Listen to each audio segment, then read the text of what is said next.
Hey, how you doing?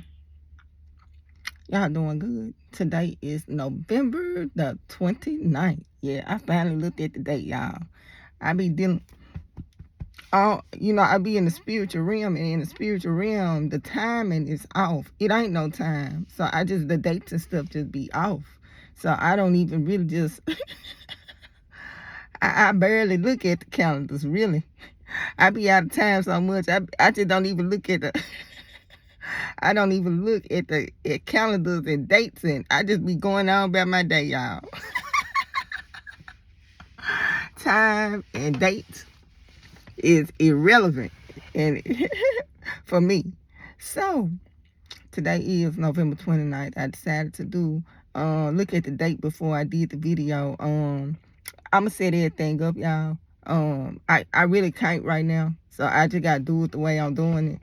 But God, He already gave me everything I need to set up and edit and do all that extra stuff. He's slowly getting me ready to set up everything, because I'm gonna have to go harder with these videos. Now I just post everything, y'all, to give y'all heads up of what's going on. I'm God's mouthpiece. I'm His mouthpiece. So, and what I speak, He gonna back it up. He just gonna support it and back it up. That's what He do with His prophets. He's going to back His prophets up. That's why, the Bible say, touch not God's anointed. Okay, I'm one of them people, to leave me alone, because you cursing yourself. If you come for me in any kind of way, your best option is just to get out your feelings, get out your pride, just go on your merry little way. Let me say what I say. Because if you feel the need to come for me or say anything about anything I got to say, and this thus said the Lord, you cursing yourself. You cursing yourself and your whole household. Keep your mouth off the prophets. Keep your mouth off God's anointed. Leave God's people alone. God sent them out, tell them to perform a purpose. Then you be careful with that. And I don't even got nothing to say about it, because I ain't really got to even stress it at that point. Like, anybody that ever even came for me, I know for a fact that them people were suffering. I know for a fact, I ain't even there. God pulled me out the picture. That's what God do. God is not going to let me watch these people karma. God is not going to sit back and let me be around to even watch His wrath toward these people. But if anybody ever came at me any kind of way, they have suffered. They have suffered. And God pulled me out the picture, and they going to suffer. And that's just how God do. So leave God prophets alone. I don't even got to do nothing. I just be like, leave me alone. If anybody do anything and think I don't know about it, they done suffered somewhere along the line. God didn't handle that for me. God didn't avenge whatever was going on. Keep your mouth off His prophets. Touch not His anointed. That's why I stress that. Especially with me. Because you can come for me if you want to, but you cursing yourself. So I try to send a warning to people, because I'm already knowing what it's going to be. I'm already knowing what it's going to be. And with God, whenever He finna do something like judgment on somebody or something like that, He's going to pull me away from that situation. He's not going to let me watch the judgment that's been placed for whatever reason. He's not going to let my eyes see His judgment and His wrath toward these people. So He always removed me from all these people. And I already know for a fact all of them suffering. I ain't even been around them, but I know they suffering. That's why I be like, y'all better realize a real one when you see one. Realize the real when you see them, and stay up off of them. Because see, these counterfeits, you might could have did that with them. But these real ones that's walking around out here, you ain't better do that with these real ones that's walking around out here like you do them counterfeits, them fake. Because see, we got the power. We got the real power. We got the living God backing us up. See, them other people, they might tap into all that little witchcraft and do all little spells here and there. They might have a limited number of darkness. They limiting their power. But when you coming for the all-powerful, that's something you ain't trying to go up against. You ain't trying to go up against the all-powerful. So when the all-powerful send His people out to do what He telling them to do, just get out that way and let them do what they do. And it's going to be cool.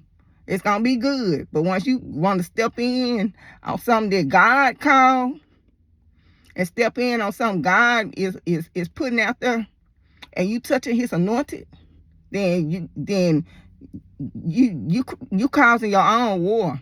You causing your own war. at that point.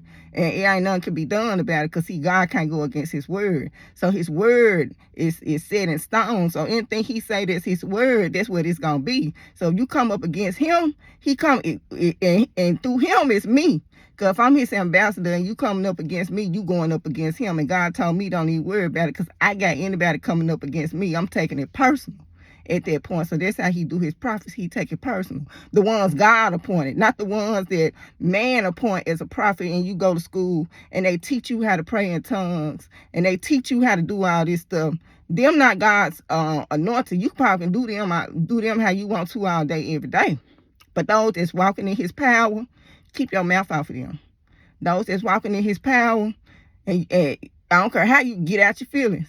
You better off getting out, just being stuck in your feelings than trying to just have this, like, than trying to comfort somebody that God called out. That's just the worst thing you could do. Because when you talk about God's wrath, you playing with God at that point. When you touch his anointed, when you touch those people, those person that he sent out, not these people that go to class and then just because they get this degree and went to Bible school, everybody like, ooh, they kind of respect this person title. Nah, I'm called by God. So that's why just stay away and just don't come in my presence, and I'm going to feel how I'm going to feel, and God going to back what's going on, because the Holy Spirit going to let me know if I'm in the wrong. And if I ain't in the wrong, then I push on however I feel, because it's justified. It's a justified righteousness, and it's a justified anger, and it's a justified, and it's a righteous judgment. So what I feel is what I feel in this walk that I got to do and what God got me doing. So I say all that, y'all. I had a vision today. I'm just speaking this vision because I'm going to forget this vision. So I'm just speaking this vision, and I'm finna get this revelation. And this right here, deep right here. I already know, because I'm already knowing. I already texted to my mama. I already texted to my daughter. My daughter said, Mama, that I don't like those numbers. I don't like the numbers that you dreamed about. I'm already knowing, but this is what I see. So I can't alter what I see just because it's not a number 7 or a number 3. Then I'm sitting around like, well, I got to speak what I see and say what I hear. So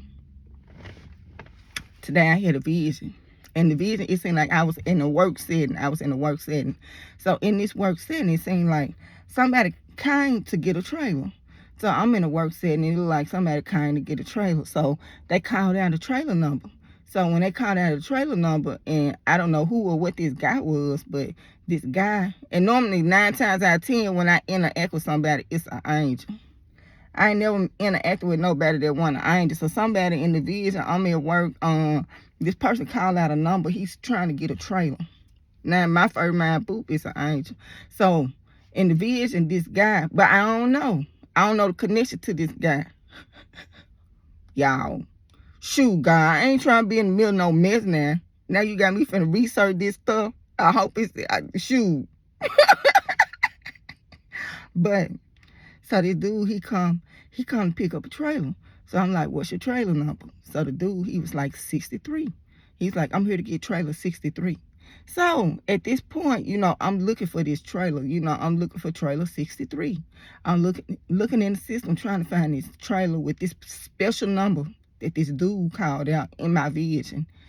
Ding, ding, ding, ding, ding. Everything going off.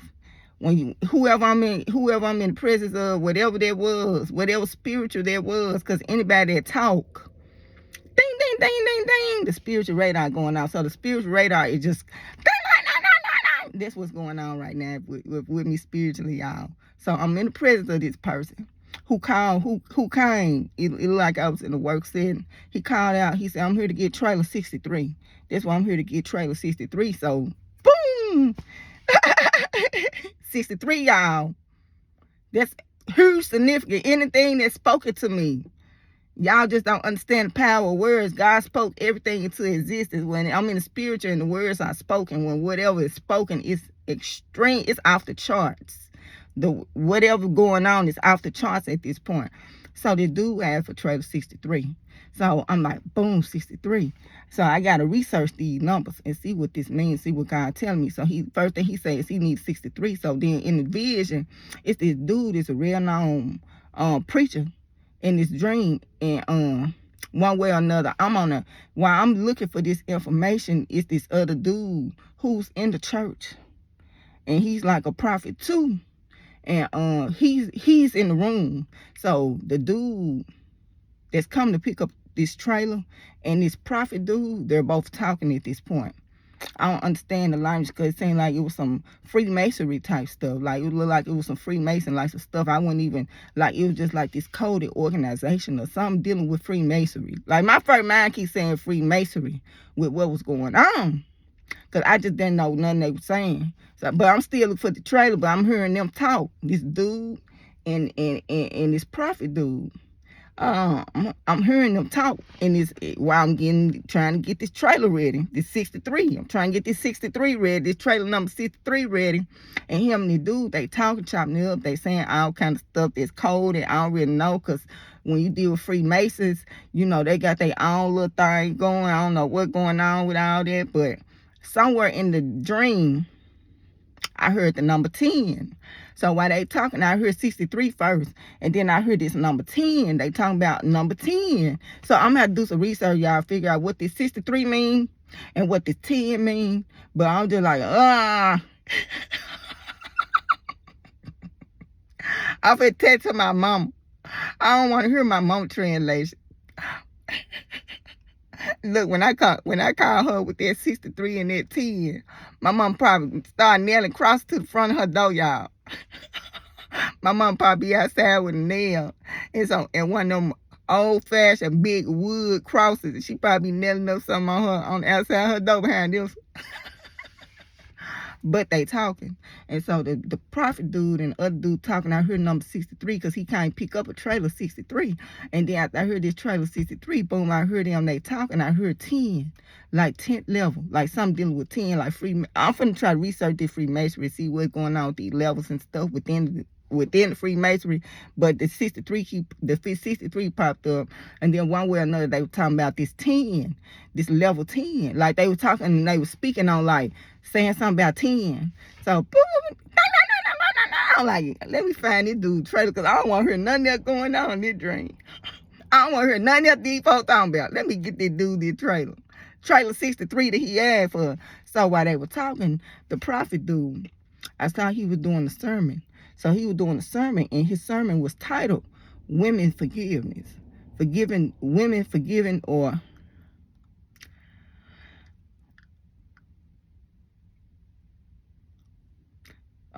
look, I'm reading the text in the middle of the video. Yeah, text gonna keep coming through. So I'm be trying to glance at the end, try to do the video. God, it's a distraction. There's too much going on right now, God. But I gotta do the video because this will be a recap because I'm finna get translation to everything that was going on in this vision, y'all. Yeah, that's what I'm finna do. So while they talking, I don't know what they talking about. Like to me, it was just like some Freemason type stuff. Cause I was just like, I don't even know what these guys talking about, but they like clicked up and they were just, you know how you chop it up like, that's how they was. You know how two women do like, it was them, but it was two men, and I was just on the side looking for this trailer 63. So they said something, and somewhere in the conversation, the number 10 came up. So then I look, and I see that the prophet dude had a piece of paper. And on this piece of paper, he had, like he was writing out a sermon that he was going to do, and it was going to be dealing with women forgiveness. He was finna do a sermon on women forgiveness in this vision. Like I'm looking at the piece of paper, he wrote the piece of paper. I see the title say women forgiveness, then he closed up the book. I've been looking, God been leading me to Hagar. I've been asking about Hagar anyway. Like that's one of the things I'm the most curious about because it just seemed mysterious about how that whole story come together. So God been leading me to Hagar. So I had posted, the young lady, her name, I think her name is, shoot, I'm bad with names, y'all. I'm bad with number, dates, and names. Woo. I posted her post though. Her last name Perry. I don't know if it's Jackie Perry. I don't know if that's her name, but she speak on Hagar, her perception of Hagar. You know, what God revealed. Because there's so many revelations when you go into Hagar. So, when I see that he's writing a sermon, his sermon is like strictly, targeted for women forgiveness. I asked him at that point because I'm still looking for this trailer and stuff like that. I kind of glance over while they talking. I see that he got something on written on a piece of paper and it say something dealing with women forgiveness. Women forgiveness. So then I go and I speak to him and I ask him. I said, so what about Hagar? And it just seemed like he really didn't know too much about Hagar. So you finna do something on women forgiveness, but you don't even know the story of Hagar. So that's kind of how it was in dreams. So I'm explaining Hagar to this prophet dude in the vision, but he's supposed to be coming up with something. He supposed to be putting together something dealing with women forgiveness. Well, who else to forgive than Hagar? Like, who else was being put in a position to have to deal with forgiveness than Hagar in the Bible? When you talk about women, she was like, if you talking about forgiveness, read Hagar, because that's something that she had to do. I think all of them kind of had to deal with forgiveness, because when Joseph's brother betrayed him and he was in prison for all them years, I think that he was in prison for all them years because he had to, one of the reasons why he was there so long, yeah, God was blessing him on his walk, but he had to learn to forgive his brothers. Like, I think that the reason why he was just locked down like that is because he had the spirit of unforgiveness on him. And at a certain point, he had to forgive his brothers. And then God ended up at one point or another using Joseph to save his brothers, the same ones that left him for dead and did all that to him. I feel like the reason why he was in prison and was in lockdown, even though God was blessing him, was he had to fix his heart. So while he in prison, he's working on his heart, working on forgiving his brother. So when his brother do come into his presence, he has already forgiven them for what they did to him. And then at that point, he had, because he was in a high position within the kingdom, he was able to save his family, his brothers. So with Hagar, and you talk about women, and you talk about forgiveness, she the one. If you looking through that whole Bible and you talking about some women that been mistreated and some women that got to learn how to forgive, she the one. But it's a lot dealing with Hagar, because like even when you deal with what went on with the Hagar thing, and I'm just speaking y'all roughly, I gotta do research. God tell me I gotta get deep into this. So if it be some translation that come out dealing with this right here, this 63, this 10, this, to me it just seemed like it might not even been Freemasonry, but in my mind and the vibe I was getting Freemasonry. And so this dude, he was probably doing something on, in my mind I'm looking like now, I'm like, he doing something on women forgiveness, because he trying to like pray and victimize the women. Like, he want these women to have, I don't know if it was called by God or not for him to even be speaking on women and women forgiving, or if it was just like something that just sound like it's just good, for entertainment purposes, to just prey on the vulnerable, which is women, and the fact that women need, but women probably do need to forgive anyway. But when I spoke, I brought up Hagar to this guy. So I brought up Hagar to this prophet dude. Yeah, he a big dude. I mean, big in the kingdom of God and church. Well, what you see, I ain't gonna say he necessarily big like that, but he, he out there, like, he on TV and stuff like that. So I'm talking to him, and I see he already got his like sermon that he finna zoom in on. Is dealing with women forgiveness. And when I read that he finna do something dealing with women forgiveness, trying to, get this sermon together, I bring up Hagar. I was like, well, how do you feel about Hagar? And there was the Egyptian that got pregnant because Sarah didn't believe in God. She didn't believe God's word that Abraham was going to have a child, because she was old in age.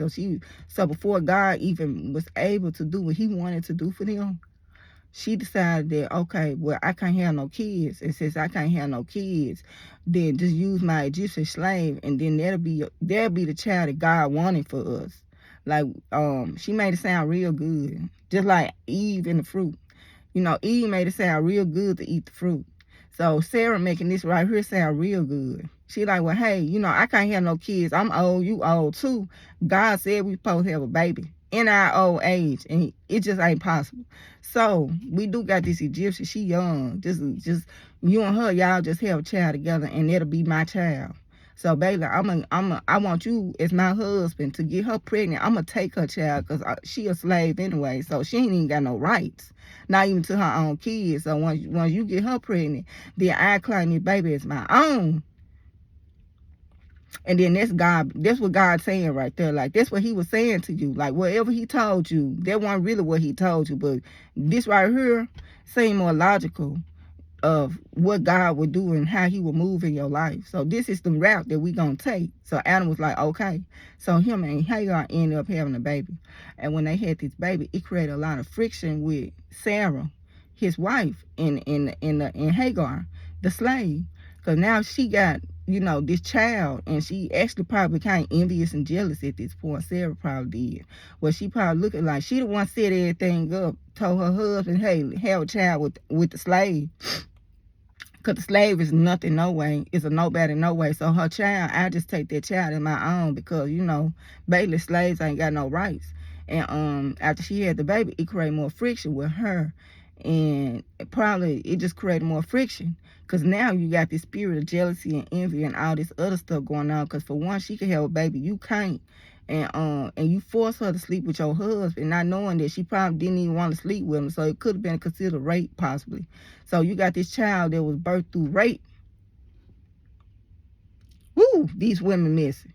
That's why I was like, these country to stay away from me. Y'all got too much mess going on. So you didn't create all this. Woo, that was a messy house right there. That was a messy. That was a mess I have to live through and walk through, and going home to that house every day. Living in that house with Abraham, Sarah, and Hagar and the baby. Woo!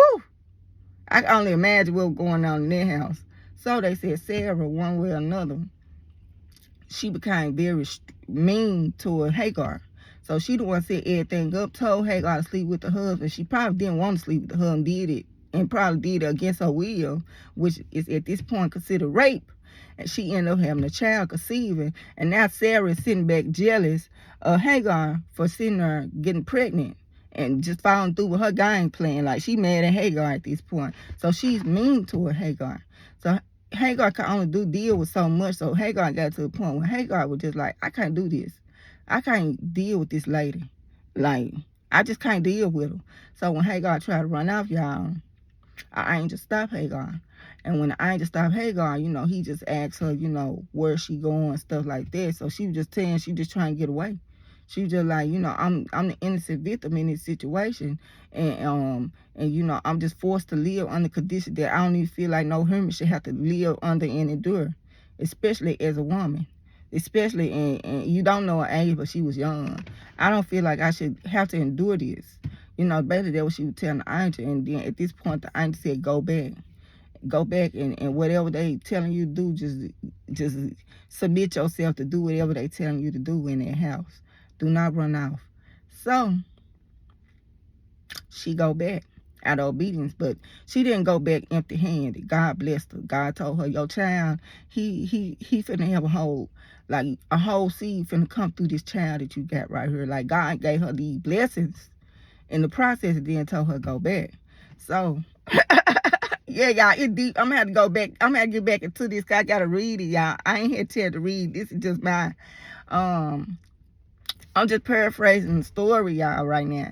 So Hagar ended up going back, and Hagar ended up going back and just being obedient to God.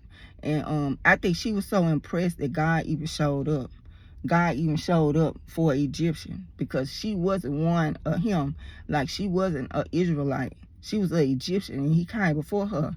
And I think she was just so, like, shocked. You have an angelic encounter or a near-death experience. You just be in this shock, and you just have this, like, come up on you, and you just have this like type of glory come and fill you, this peace fill you. I think her encounter just brought this peace on her, so she just went back to deal with whatever she had to deal with Abraham and Sarah and the mess that they had going on. So God came to an Egyptian, and even though they weren't even like his chosen, he came and had a visitation with this Egyptian girl and told her to go back, like God's angel. Like, you would think that God would just be like, okay, children of Israel and my people, and this was an Egyptian. And God went to her and told her, and had a whole encounter with her and told her he gonna bless her whole bloodline. And that's where you got the Israelites at now, the Israelites and the Palestinians right now fighting. The seed is rooted back to Sarah and Hagar. That's the seed of this fight that's dealing with the Middle East too.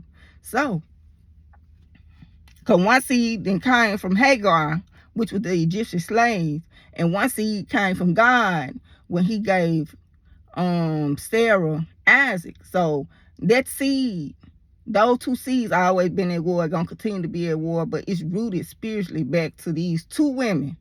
And Sarah told this one lady that really didn't want to get pregnant that, hey, you're going to have to get pregnant for my husband because I can't have no kids.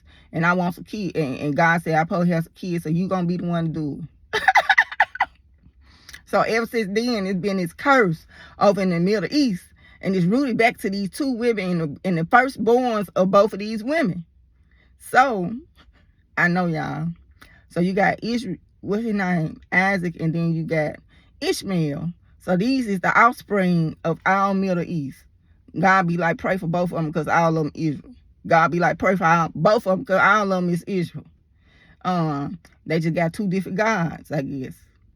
But he said all of them Israel. So, yeah, I'm thinking like, who would have knew? Who would have knew that her putting this slave through all what she went through, create this. So many years later on this earth, they still fighting. So Hagar, you know, she ended up having her baby. God had already blessed this baby, who wasn't even an Israelite, wasn't even his chosen. This was an Egyptian. And you know, Egyptians known for worshiping all these gods and doing all this stuff. But God ended up, while she was pregnant, saying, I'm going to bless your child. Your child is going to have favor, you know. And so that's what God ended up doing with her. And then in the process of that, she went back, but it got even worse because Sarah ended up having this miraculous pregnancy at this point. So now you got Ishmael that's born.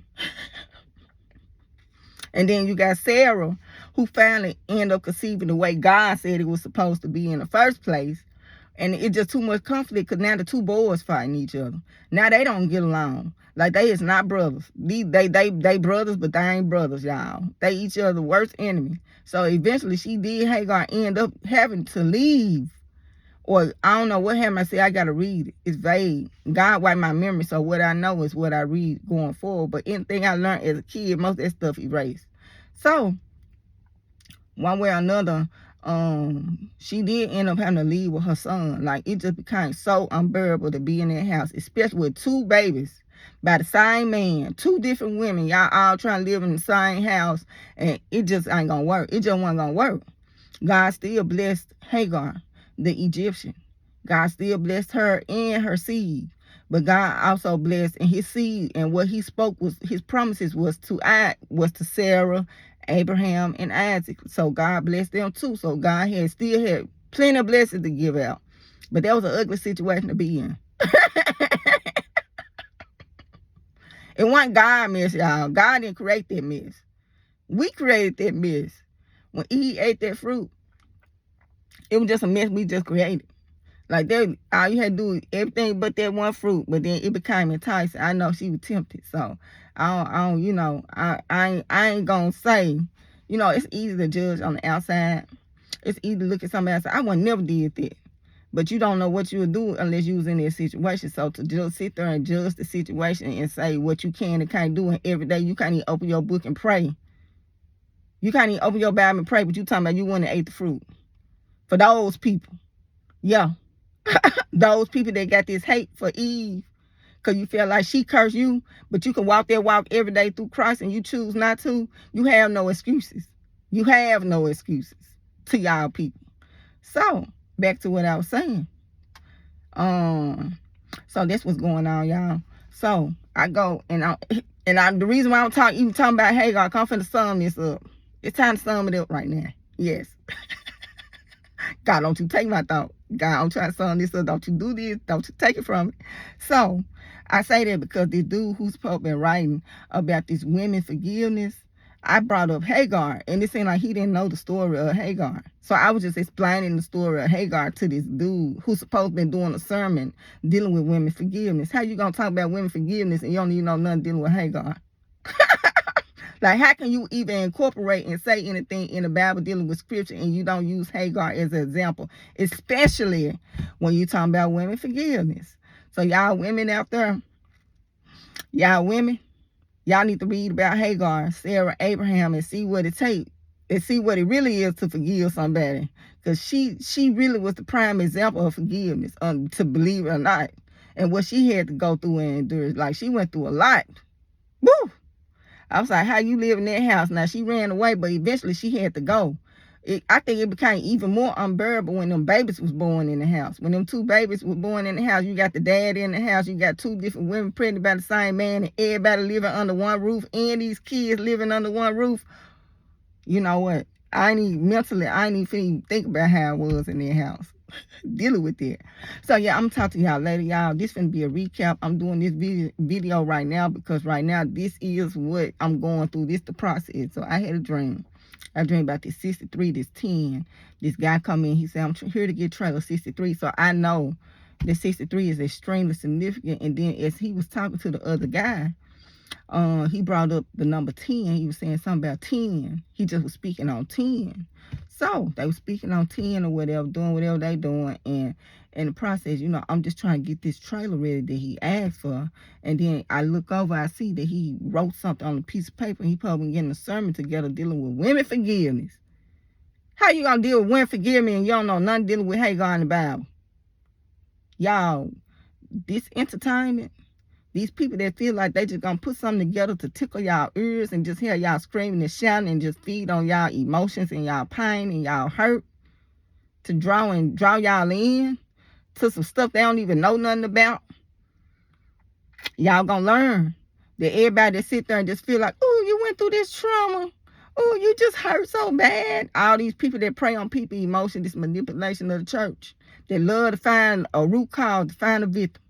So they could talk about all this stuff that went wrong, and then you could just be like, oh, I did. Oh, that was me. Like, we all suffer, and ain't nobody suffer like Christ. Everybody that suffer on this earth, but ain't nobody suffer like Christ. Now, you feel like your suffering was as bad as Christ, then it's blasphemy. It's blasphemy. Ain't nobody suffer like him. So, God, I need to sum this up. Because, y'all, God, I'm his mouthpiece. So he ready for me to start talking. So he started saying everything he want to say. And I'm like, God, let me sum this up. So, y'all, this right here is going to be a recap. I just had this vision today. So I had this vision today. So now I'm finna be studying. I'm finna pull out my stuff so I can start writing some of this stuff down. And try to see what God's saying and what all this means. And y'all just be cautious of these wolves in sheep clothing. They're just preaching and just, y'all just, these people, some of these people point about God, but some of these people is seeking powers through a different means other than God. God finna tear it all down, though. You finna see a whole lot more deaths. God finna tear all this down. Because God about tired. God about tired of watching. He sitting back watching. He done got tired now. He tired of watching. He finna get ready to tear it all down. And then he finna rebuild up something that's clean, new, and good. And then then the church gonna be what it needs to be. I'm like, God, is the church gonna be what it needs to be on earth, or is the only way you gonna get that church that we supposed to have is in heaven? Because shoot, woo, this church is exploited. They, I ain't finna get into that. So y'all, that's all I gotta say. Y'all enjoy y'all day. This will be a recap, but this is what I drink today. This is what I drink today. So I'm talking to my daughter. And she normally have open revelations, which means if I tell her something, she'll just tell me what come to her, as I said. And she just like, ooh, Mama, I don't like those numbers, Mom. That's what she texted me. She said, I don't like the triple number, Lord. The 333, the 63, but then Satan is 666. So I'm like, well, God, what's going on with this 63? I text my mama. I told her, I said, don't even try to Google angel numbers, because they're the money. Just tell me what come to you. Tell me in your spirit what come to you. Instead of every time you see a number, you try to Google what it is, and then they got this like witchcraft, and they call it angel number to try to make it sound good. I guess it's fallen angel number. They need to put fallen in the front of it to see what these numbers really mean. You know, because God numbers mean something to God too. And but when you Google, you just get this like astrology type stuff. And I'm just told my mom, I'm asking you about these two numbers, but I'm not asking you to go Google no astrology numbers. Do not tell me what no angel number mean with no 63 and no 10. I don't want to know. Tell me what God say it means. So yeah, y'all enjoy yourself. I get back with y'all with this right here. This is huge. This is significant. That's why I had to do this video right now. With no translation, I had to do this video, part 2 coming up. But it's something dealing with women forgiveness. I know that much too. Whatever going on is dealing with the women in forgiveness. I guess I be talking about scorn women, stuff like that. I guess a sermon needs to come together for this. Women need to be forgiven. This women forgiveness, because they walk around with these bitter hearts. And it's taking them straight to a bad place. So, I'm going to talk to y'all later. Y'all enjoy y'all day.